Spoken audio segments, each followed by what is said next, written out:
सबने बोला mutual fund में इन्वेस्ट करो, और जब मैंने म्यूचुअल फंड में जाके स्कीम्स देखी तो इतनी सारी स्कीम्स देख के मेरा तो सर ही चकरा गया और ये समझ में नहीं आई कहाँ से शुरू करूँ और कहाँ से नहीं। पता चला कि इक्विटी के अंदर इतनी सारी कैटेगरीज होती हैं, जैसे कि लार्ज कैप फंड या कहें कि blue chip fund, mid cap fund, small cap fund या बिजनेस साइकिल फंड। ऐसी कितनी कितनी कैटेगरीज हैं। इतनी सारी कैटेगरीज को समझना बहुत ही मुश्किल है। तो आज हम पर्टिकुलर एक कैटेगरी के बारे में डिस्कस करेंगे जो कि है लार्ज कैप फंड या कहें कि ब्लू चिप फंड के बारे में। और इस कैटेगरी में कौन से टॉप 5 फंड हैं जो कि मैं रिकमेंड करूंगा फॉर 2023 के लिए। तो बने रहिएगा इस वीडियो के अंत तक। मैं बताने जा रहा हूं आपको टॉप लार्ज कैप फंड या ब्लू चिप फंड के बारे में। लेकिन उससे पहले अगर आप मेरे इस चैनल पर नए हैं तो इसे सब्सक्राइब करके मुझे सपोर्ट करें, साथ ही साथ बेल आइकन को भी दबाना ना भूलें, जिससे कि मेरी लेटेस्ट फाइनेंशियल वीडियो आप तक तुरंत पहुंच सके। सो हेलो दोस्तों, मेरा नाम है अमित और आप देख रहे हैं 11x multiplier channel. So let's start. As per SEBI large cap funds वो होते हैं जो 80% अपना पोर्टफोलियो लार्ज कैप कंपनीज में लगाते हैं। मार्केट कैपिटलाइजेशन के हिसाब से जो टॉप 100 कंपनीज होती हैं वो लार्ज कैप कंपनीज कहलाती हैं। अब लार्ज कैप या ब्लू चिप कंपनी में इन्वेस्टमेंट करना इज नॉट दैट इजी कि आपने 2 मिनट में सेलेक्ट कर लिया कि कौन से लार्ज कैप कंपनी या ब्लू चिप कंपनी में मुझे अपना इन्वेस्टमेंट करना है। किसी भी फंड को सिलेक्ट करने से पहले हमें कुछ 7 फैक्टरों का ध्यान देना बहुत ज़रूरी है। जो पहला फैक्टर आता है वो आता है डिसाइड योर फाइनेंशियल गोल। इसका मतलब ये हुआ कि कहीं भी इन्वेस्टमेंट करने से पहले आपको ये पता होना चाहिए कि आप किस गोल के लिए इन्वेस्टमेंट अपना कर रहे हैं। अगर आपका कोई लॉन्ग टर्म गोल है तो उसके लिए लार्ज कैप फंड या ब्लू चिप फंड में निवेश करना बहुत ही बढ़िया ऑप्शन है। जैसे कि आप कोई घर लेना चाहते हो या अपने बच्चे की शादी या उसकी एजुकेशन के लिए अगर इन्वेस्टमेंट कर रहे हो तो आप इस कैटेगरी में अपना इन्वेस्टमेंट कर सकते हो। फिर जो दूसरा फैक्टर आता है वो आता है इन्वेस्टमेंट होराइजन। इसका मतलब ये हुआ कि आपका एक इन्वेस्टमेंट होराइजन होना चाहिए। अगर आप लार्ज कैप कैटेगरी वाले फंड में इन्वेस्टमेंट कर रहे हो तो कम से कम आपका 5 साल का होराइजन तो होना ही चाहिए। अगर आप 5 साल से कम इन्वेस्टमेंट करते हो लार्ज कैप या ब्लू चिप फंड्स में तो आपको वो कंपाउंडेड रिटर्न्स नहीं मिल पाएगा जो कि मिलना चाहिए। क्योंकि आपको तो पता है कि ब्लू चिप फंड स्टॉक में इन्वेस्ट करते हैं। स्टॉक में इन्वेस्टमेंट से मतलब ये हुआ कि मार्केट आपको पता ही है कि वॉलेटाइल कितनी रहती है। अगर शॉर्ट टर्म के लिए आप इन्वेस्ट कर रहे हैं तो स्टॉक मार्केट आपको नेगेटिव रिटर्न्स भी दे सकती है। तो इसलिए अपना टाइम होराइजन आपको मोर देन 5 ईयर्स ही रखना चाहिए अगर आप लार्ज कैप या ब्लू चिप कंपनीज फंड में इन्वेस्ट कर रहे हैं तो। फिर जो तीसरा फैक्टर आता है वो आता है ट्रैक रिकॉर्ड का। इसका मतलब ये हुआ कि सपोज मैं एग्जांपल देता हूँ कि हम जब रेस्टोरेंट में खाना खाना जाते हैं तो हम ये देखते हैं कि वो ऑथेंटिकेटेड रेस्टोरेंट है कि नहीं है, उसका खाना अच्छा है, तभी हम वहाँ पे खाना खाना जाते हैं। हम किसी भी रेस्टोरेंट में जाके ऐसे ही खाना नहीं खा लेते हैं। इसी तरह से अगर हम अपना इन्वेस्टमेंट कर रहे हैं किसी भी फंड में तो हमें उसका ट्रैक रिकॉर्ड देखना चाहिए कि वो फंड कंसिस्टेंटली कैसा परफॉर्म कर रहा है, कंसिस्टेंट है कि नहीं है, उसके रेगुलर रिटर्न्स अच्छे आ रहे हैं कि नहीं आ रहे हैं। हमें उसका ट्रैक रिकॉर्ड भी देखना चाहिए उस फंड का। अगर आप लार्ज कैप कैटेगरी में या ब्लू चिप कैटेगरी में अपना इन्वेस्टमेंट कर रहे हैं तो कम से कम 5 से 10 साल का आपको उसका ट्रैक रिकॉर्ड उस फंड का देखना ज़रूरी है। फिर जो चौथा फैक्टर आता है वो आता है AUM का। AUM का मतलब हो गया एसेट अंडर मैनेजमेंट। इसका मतलब ये हुआ कि कितना बड़ा फंड एक पर्टिकुलर AMC हैंडल कर रही है। एंड अगर लार्ज AUM है तो इसका मतलब ये हुआ है कि उस कंपनी का जो पॉपुलैरिटी है वो बहुत ज़्यादा है मार्केट में। बट ज़्यादा AUM का मतलब ये नहीं होता कि फ़ंड बहुत अच्छा परफॉर्म करेगा ही करेगा। इसके बहुत सारे अदर फैक्टर्स भी होते हैं फंड की परफॉर्मेंस को लेके। वैसे तो छोटे AUM वाले फंड भी बहुत अच्छे परफॉर्म करते हैं, बट उसके पोर्टफोलियो पे हमें पहले नज़र डालनी चाहिए। फिर जो पांचवा फैक्टर आता है वो आता है बेंचमार्क परफॉर्मेंस का। इसका मतलब ये हुआ कि जितने भी लार्ज कैप फंड हैं या ब्लू चिप फंड्स हैं वो कहीं ना कहीं किसी न किसी स्टॉक को तो फॉलो कर ही रहे हैं। फॉर एग्जाम्पल अगर मैं लार्ज कैप फंड या ब्लू चिप फंड की बात करूँ तो वो निफ्टी 100 फंड्स को फॉलो करते हैं, उनके बेंचमार्क को फॉलो करते हैं। अगर उस फंड ने बेंचमार्क से अच्छा परफॉर्म किया तो वो एक तरह से आउट परफॉर्म फंड कहलाता है, और अगर उसने बेंचमार्क से कम रिटर्न्स दिए तो वो अंडर परफॉर्म फंड कहलाता है। सो इसका मतलब ये हुआ कि अगर किसी के भी फंड के रेगुलर अच्छे रिटर्न्स आ रहे हैं अगेंस्ट द बेंचमार्क रिटर्न्स, तो यानी कि वो फंड अच्छे रिटर्न्स दे रहा है और अच्छा फंड है। और वहीं अगर रेगुलरली किसी फंड के रिटर्न्स जो हैं वो बेंचमार्क से नीचे आ रहे हैं तो वो फंड अच्छा नहीं है। किसी भी फंड की परफॉर्मेंस आप उसकी फैक्ट शीट पे जाके देख सकते हैं जो कि हर मंथ पब्लिश होती है। फिर जो 6th फैक्टर आता है वो आता है रिटर्न्स का। आपने देखा होगा कि आप जिस भी फंड में इन्वेस्टमेंट कर रहे हैं, let's say we are investing in large cap या ब्लू चिप फंड्स में, तो उसमें जो रिटर्न्स आते हैं वो स्टेबल होते हैं as compare to mid cap and small cap category funds. फिर जो सेवन फैक्टर आता है वो आता है स्टेबल एंड कंसिस्टेंट रिटर्न्स। इसका मतलब ये हुआ कि अगर हम लार्ज कैप फंड्स में या ब्लू चिप फंड्स में अगर अपना इन्वेस्टमेंट कर रहे हैं तो हमें एक स्टेबल इन्वेस्टमेंट अपना रखना पड़ेगा और कंसिस्टेंसी मेंटेन करनी पड़ेगी अगर हमें अच्छे रिटर्न्स चाहिए लार्ज कैप कैटेगरी से या ब्लू चिप फंड कैटेगरी से। ये स्कीम उन इन्वेस्टर्स के लिए अच्छी है जो कि कंजर्वेटिव थॉट प्रोसेस रखते हैं अपनी इन्वेस्टमेंट को लेके, जो ज़्यादा रिस्क ना लेके कम रिस्क वाले फंड्स में इन्वेस्ट करना चाहते हैं बट एक अच्छा रिटर्न्स पाते हैं, तो वो लार्ज कैप या ब्लू चिप फंड में अपने पैसे को इन्वेस्ट कर सकते हैं। सो चलिए दोस्तों, अब टाइम हो गया है हमारे टॉप 5 फंड जानने का जो कि लार्ज कैप फंड या ब्लू चिप फंड कैटेगरी में आते हैं फॉर 2023 में। अब जो हम टॉप 5 फंड्स के बारे में बताने जा रहे हैं जो कि large cap and blue chip category में आते हैं, उनको हमने उनके बेंचमार्क से साथ ही साथ उनके AUM से कंपेयर किया हुआ है।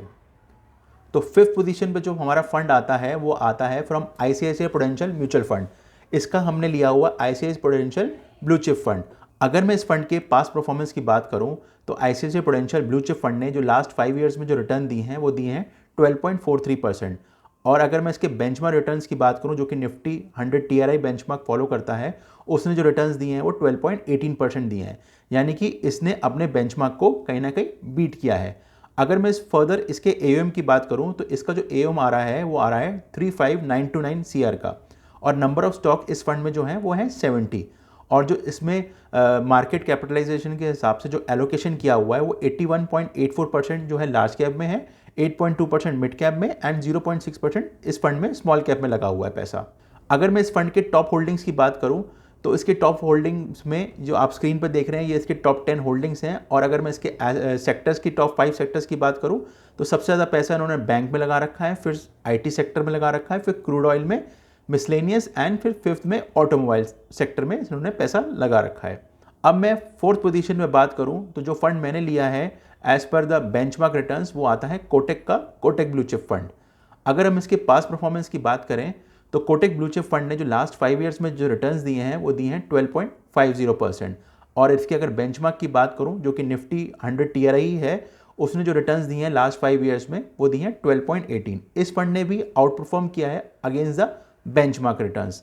और अगर मैं इस फंड के AUM की बात करूं तो इसका जो AUM है वो है 5427 CR का, और जो इस फंड में नंबर ऑफ स्टॉक्स हैं वो हैं 59, और इसमें लार्ज कैप का जो एलोकेशन है वो है 80.16% का, मिड कैप का एलोकेशन है 15.47% का, एंड जो रिमेनिंग स्मॉल कैप कैटेगरी में जो एलोकेशन है वो 1.98% का ही है। और अगर मैं इसके टॉप 10 होल्डिंग्स की बात करूं तो आप स्क्रीन पर देख सकते हैं सबसे ऊपर जो आता है वो ICICI बैंक लिमिटेड है।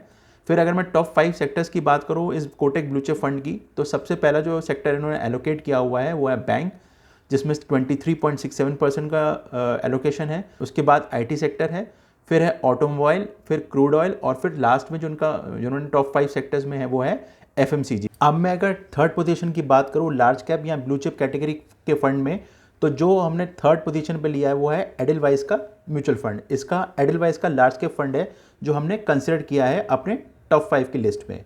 अगर मैं इसकी पास्ट परफॉर्मेंस की बात करूं तो लास्ट 5 ईयर्स में जो इस फंड ने रिटर्न्स दिए हैं वो दिए हैं 12.56% का। और अगर मैं इसकी बेंचमार्क की बात करूं जो कि सेम निफ्टी 100 TRI बेंचमार्क है, उसने जो रिटर्न्स दिए लास्ट 5 ईयर्स में वो दिए हैं 12.18।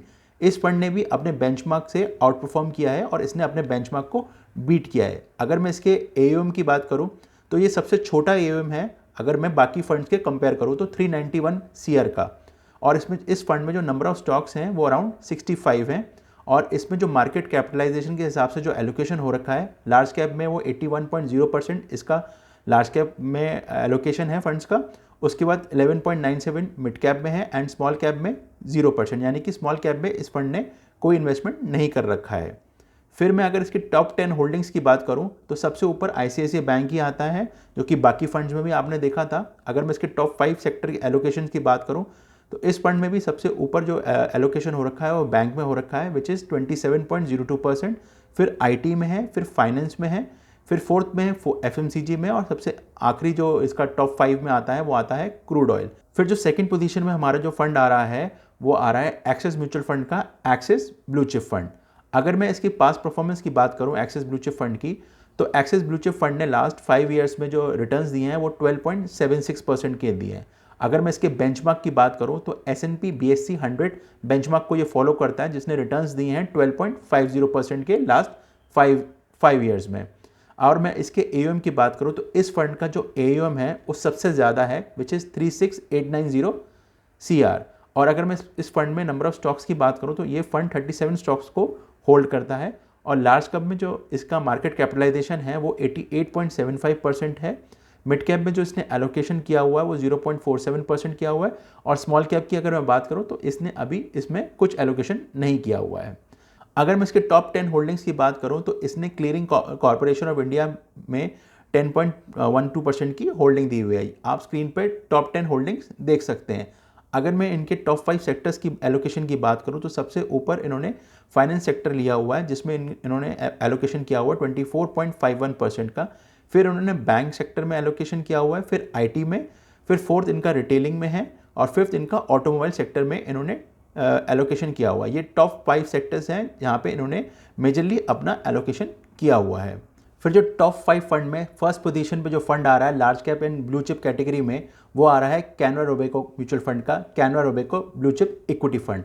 अगर मैं इसकी पास्ट परफॉर्मेंस की बात करूं तो इसने लास्ट 5 ईयर्स में जो रिटर्न्स दिए हैं वो 14.36% के रिटर्न्स दिए हैं। और अगर मैं इसके बेंचमार्क रिटर्न्स की बात करूं तो ये S&P BSE 100 TRI बेंचमार्क को फॉलो करता है, जिसने 5 साल में 12.50% का रिटर्न दिया है। सो आप देख सकते हैं कि इस फंड ने किस तरह से आउट परफॉर्म किया है अपने बेंचमार्क के अगेंस्ट में। अगर मैं इसके AUM की बात करूं तो ये 8832 CR का है। और इस फंड में जो नंबर ऑफ स्टॉक्स हैं वो अराउंड 37 है। और जो इस फंड में जो मार्केट कैपिटलाइजेशन के हिसाब से जो एलोकेशन हो रखा है लार्ज कैप कैटेगरी में वो 88.75% का है। साथ ही साथ मिड कैप में इस फंड ने 0.47% का एलोकेशन किया हुआ है, और स्मॉल कैप में इस फंड में कोई एलोकेशन नहीं है। अगर मैं इसके टॉप 10 होल्डिंग्स की बात करूं तो सबसे ऊपर इसका ICICI बैंक लिमिटेड है, जिसमें 9.20% की होल्डिंग है। ये आप स्क्रीन पर देख सकते हैं कि इसके टॉप 10 होल्डिंग्स किस किस कंपनीज़ में है। अगर मैं इसके टॉप 5 सेक्टर्स की एलोकेशन की बात करूं तो सबसे पहला जो सेक्टर आता है वो आता है बैंकिंग सेक्टर। फिर उन्होंने जो एलोकेशन किया हुआ है IT सेक्टर में, फिर ऑटोमोबाइल में, FMCG में, और एंड जो फिफ्थ इनका टॉप सेक्टर है वो आता है हेल्थ केयर। उसमें इन्होंने 5.94% का एलोकेशन किया हुआ है। सो कैसा लगा दोस्तों आपको ये मेरा वीडियो, आप मुझे कमेंट करके ज़रूर बताइएगा। ये टॉप 5 फंड हैं जो कि मैं अपने एनालिसिस के बेसिस पे आपको रिकमेंड करूंगा फॉर योर इन्वेस्टमेंट इन 2023। ये टॉप 5 फंड्स जो कि मैंने large cap and blue chip category में आपको रिकमेंड करे हैं वो बेंचमार्क और AUM बेसिस पे करे हैं।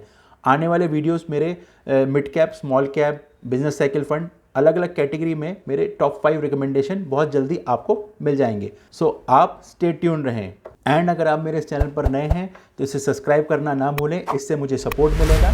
साथ ही साथ अगर कोई आपका सजेशन है तो आप मुझे कमेंट करके भी बता सकते हैं, या मेरी इंस्टा ID पे या मेरे ट्विटर हैंडल पे आप मुझे पर्सनली मैसेज भी कर सकते हैं। सो तब तक के लिए दोस्तों, थैंक यू। जय हिंद।